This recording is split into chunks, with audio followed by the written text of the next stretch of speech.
Last lecture, we were looking at branched alkanes. And to remind you, alkanes, A-N-E, those are the ones that are single bonds. We looked at linear alkanes, and then we also looked at branched alkanes. Today what we're looking at is we're going to be looking at what are called alkenes. Alkenes, E-N-E, these are hydrocarbons with double bonds. And we'll also be taking a look at alkynes, and alkynes are going to be the ones with triple bonds.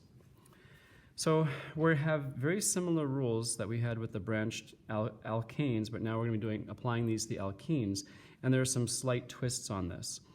I want to remind you that we have our 4 side groups that we're going to be commonly seeing again, and these are going to be your methyl group, your ethyl group, your propyl group, and your butyl group.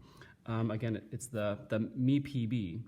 So what are some examples of some hydrocarbons with double bonds? Well, you can't have a single carbon.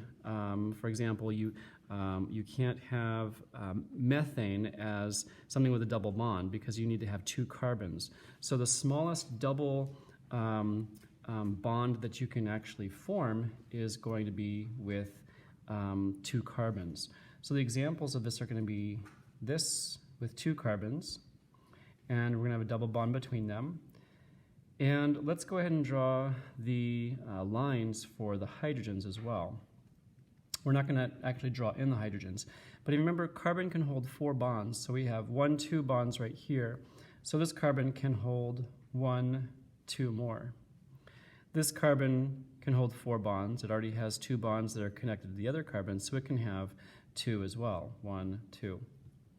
Now it doesn't matter if you draw them on the top or on the bottom or on the side. These will be going out at angles, which you'll probably see in your textbook. So this is an example of, it's 2 carbons, so it's going to be using the E, but it's not going to be ethane, it's going to be ethene.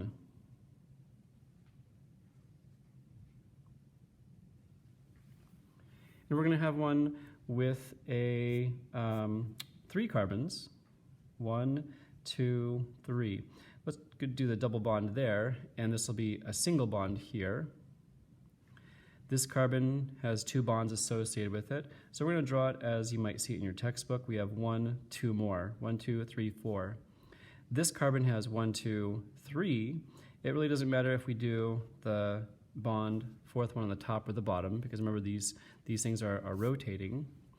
This carbon has 1, and so it can have up to 3 more. So it's going to be 1, 2, 3. So that's the 2-dimensional model of this molecule. This molecule is going to be called propene. So it has 3 carbons, just like propane does, but it has a double bond, so it's going to be not propane, it'll be propene. Again, because these are going to be our double bond carbons. Here are the rules. They are slightly different. So rule number 1, we need to find the parent with the double bond. Okay, so we're not trying to find the longest parent. We have to find the one that has the double bond in it as part of the continuous strand. So I will show you as an example of this. We also number the bonds so the double bond has the lowest number. That's another one of the differences. And if you remember last time, we numbered the carbons so that the side groups or the alkyl groups had the lowest number. Now we want to have the double bond to have the lowest number. So that takes precedence over the side groups. So we're going to number the carbons in the same direction that the bonds are, and then the side groups will have the same rules as the alkanes. Let me show you an example. So if you can draw 6 carbons across, 1, 2, 3, 4, 5, 6. Then off of this 3rd one, we're going to have the double bond to the carbon below. Now, if you are going by the rules of an alkane, you might just say 1, 2, 3, 4, 5, 6. This is going to be hexane. But if you remember, this has a double bond, so the parent is the longest carbon chain with the double bond. Can you identify where that's going to be? Can you box that in? So it's going to go like this,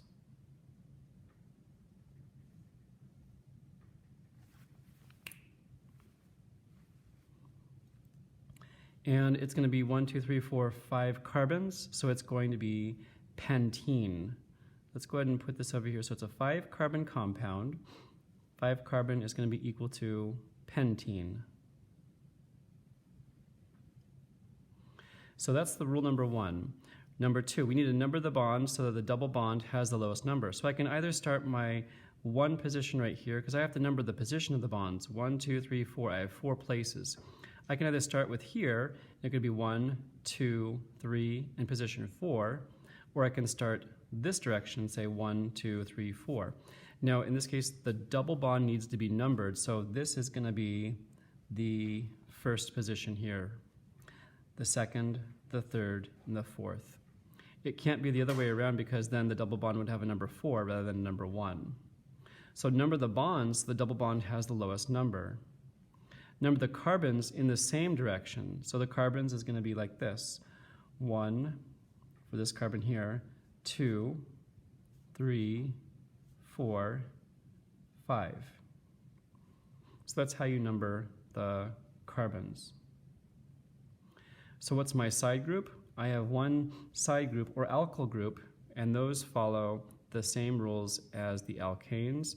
2 carbons, this is a 1, 2, so it's going to be ethane, but if you remember, the side groups end in YL because they're alkyl groups, so this is going to be ethyl.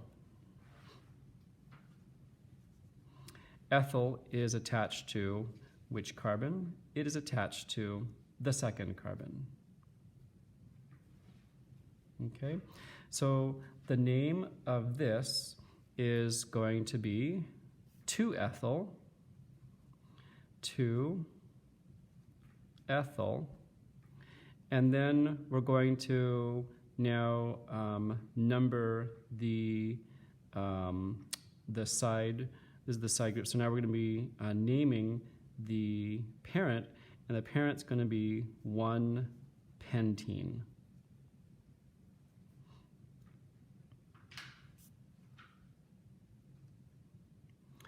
So that's an example. Now we're going to give a few more examples to see if you guys can follow these same rules.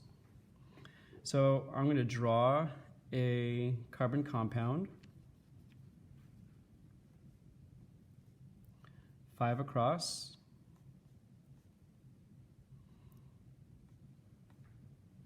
So if you can draw something that looks like this. So what's the longest going to be? Well, remember it has to include the double bond, so we have 1, 2, 3, 4, or 1, 2, 3, 4, 5, 6. So it appears that this is going to be 6 carbons long. So now here's the question. We have to now number the bond. Does this get the 1, or does down below here get the number 1 position? We want the double bond to have the lowest number, so if we numbered from this direction, 1, 2, 3, 4, the double bond would be in the 4 position. If we started here, it would be 1, 2, it would be in the 2 position. So this is going to be bond 1, bond 2, bond 3, 4, and 5. Carbons need to get the same direction, so it's going to be carbon 1, carbon 2, carbon 3, carbon 4, carbon 5, and carbon 6. We have one side group, and that's going to be this carbon right here, and it's going to be a single carbon, so it's going to be a methyl group.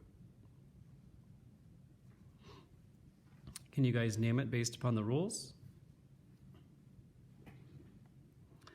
This will be 3-methyl. Where is the double bond? It's at 2 position. Of which parent? 1, 2, 3, 4, 5, 6 carbon compound. 6, the prefix is going to be hex. Hexene. Don't forget these are alkenes, not alkanes, so they end in E-N-E. Okay, let's go to our next example. So this is going to be a tricky one, and I'm going to have you pause at the end to see if you guys can get this. So it's going to be chain of carbons going across 3, 4, 5, 6, 7.